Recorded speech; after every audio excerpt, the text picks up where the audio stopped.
हमने अडॉप्ट नहीं किए। तो वास्तव में अगर हम चाहते हैं एक भारत बने, श्रेष्ठ भारत बने, तो सबसे पहले जो जरूरत है वो है one nation one two child policy. हम दो, हमारे दो, सबके दो, इसको इमीडिएटली लागू करने की जरूरत है। ये वाग्देवी महाविद्यालय, हाँ वाग्देवी पीजी कॉलेज। वाग्देवी मतलब सरस्वती, मां सरस्वती। कॉन्स्टिट्यूशन कहता है कि भारत में सबको इक्वल अपॉर्चुनिटी मिलनी चाहिए, right? Article 16, every should have the equal opportunity. अभी आज की डेट में जितने एंट्रेंस एग्जामिनेशन होते हैं उनका सिलेबस कॉमन होता है। जेई का पेपर ऐसा थोड़ी है कि तेलंगाना वालों के अलग पेपर होगा, यूपी बिहार वालों के अलग पेपर होगा। पेपर कॉमन है। एनडीए हो, क्लैट हो, मेडिकल हो, जेई हो, आईएएस हो, IPS, all the entrance examination paper is common for all the Indians and syllabus is totally different. Telangana का बच्चा कुछ अलग पढ़ रहा है, यूपी वाला अलग कुछ पढ़ रहा है, बिहार वाला अलग कुछ पढ़ रहा है, बंगाल वाला अलग पढ़ रहा है, और एंट्रेंस एग्जामिनेशन का पेपर कॉमन है। जानते हैं क्यों? इसमें वोट का फायदा है कि नोट का? वोट का। By doing this our politician created a factory named as the coaching and the annual turnover is of 5 lakh। 5 lakh crore का ये फैक्ट्री चल रही है जिसको कोचिंग कहते हैं।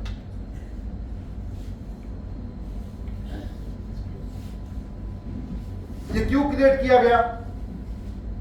सीबीएसई का सिलेबस अलग, आईसीएसई का सिलेबस अलग, तेलंगाना बोर्ड का सिलेबस अलग, आंध्र बोर्ड का सिलेबस अलग, यूपी बोर्ड का सिलेबस अलग, बिहार बोर्ड का सिलेबस अलग, और अल्टीमेटली जब बच्चे को अगर जेई कंप्लीट, जेई मतलब क्वालिफाई करना है, नीट क्वालिफाई करना, then you have to go to coaching. और जब वो कोचिंग में जाएगा उसका सिलेबस कॉमन होगा। जब वो कोचिंग करेगा, ऐसा थोड़ी कि कोचिंग जब करेगा तो तेलंगाना वालों की अलग कोचिंग है और यूपी बिहार वालों की अलग कोचिंग है। Coaching common, syllabus is common. तो हमारे देश में क्या हुआ? खासतौर पे एजुकेशन माफियाओं ने ऐसा सिस्टम बना लिया कि पहली बात तो इनको पढ़ाना जो है, ऐसी चीज पढ़ानी है जो पूछी नहीं जाएगी।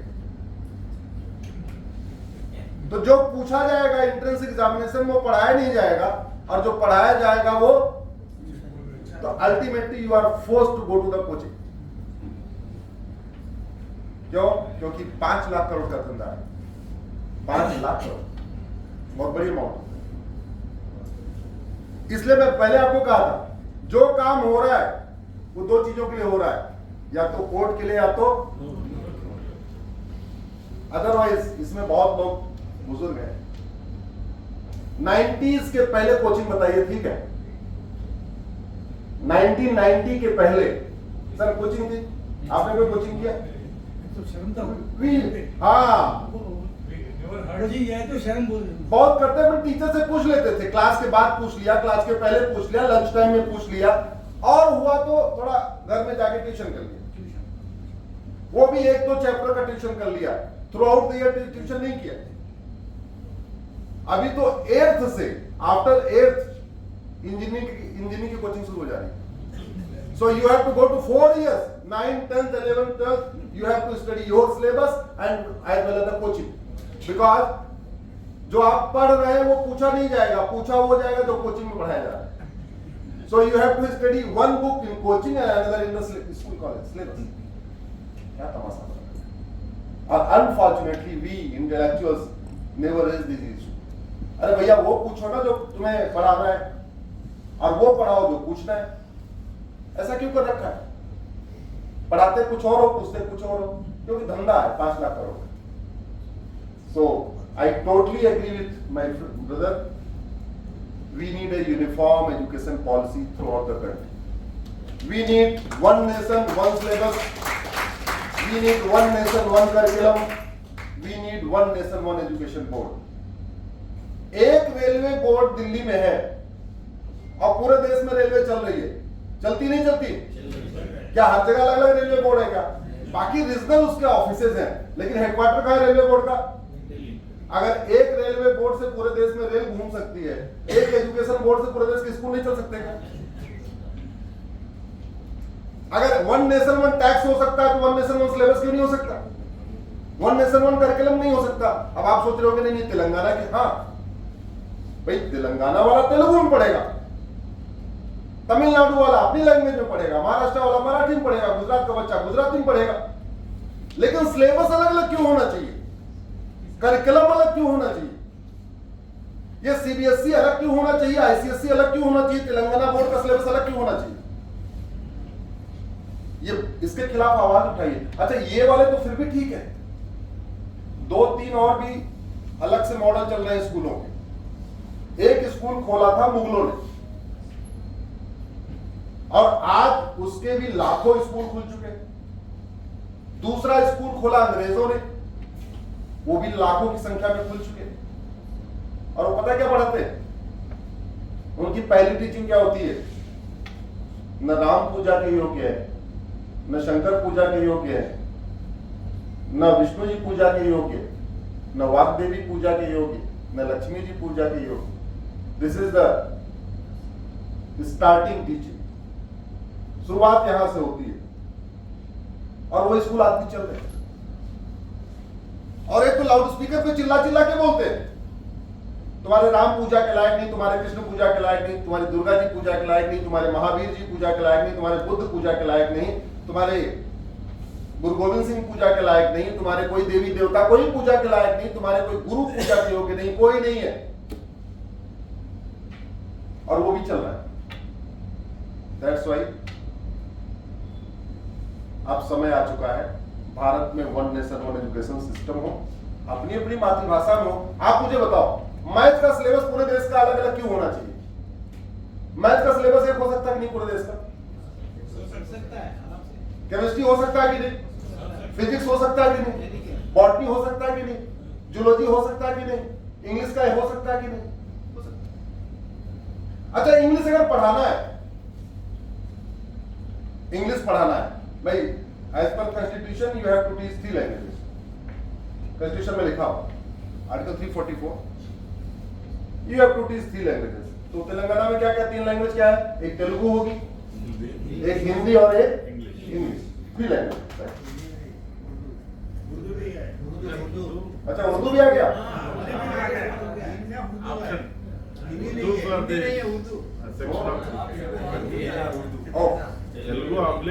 उर्दू। चलो अगर आपको इंग्लिश पढ़ाना है, what is the purpose of teaching English? You should be able to read, write, speak English. This is the only purpose. Why you are teaching the foreign stories? We have the Bhagavad Gita in English. Entire world is reading Bhagavad Gita in English. तो अगर English सिखाना है तो private किताब क्यों? भगवत गीता क्यों नहीं? हिंदी सिखाना है तो प्राइवेट किताब क्यों? We have the Ramcharitmanas, Tulsidas. Sanskrit सिखाना है तो प्राइवेट किताब क्यों? We have the Veda, we have the Valmiki Ramayana. अब आप कुछ लोग सोच रहे हो कि नहीं भारत तो सेकुलर कंट्री है, तो रामायण गीता कैसे पढ़ाई जाएगी? ज्यादातर एडवोकेट्स बैठे, क्या पता मन में ये भी चल रहा हो। अरे भैया, there is a difference between dharma and religion. There is a huge difference between dharma and religion. Bhagavad Gita, Ramayana, Ved, these are the dharmic books. Bible and Quran is the religious book. आप लोग Google करना धर्म religion Ashwini Upadhyay, इस पे मेरी PIL चल रही है, इस पे पीआईएल चल रही है। And court has issued notice to Ministry of Education, Ministry of Culture, Ministry of Home Affairs and Ministry of Law. मैंने कहा कि सबसे पहले एक चैप्टर डालिए किताबों में, what is the dharma and what is the religion. Please differentiate it, there is a lot of confusion. Dharma is 1 and religion is 1100.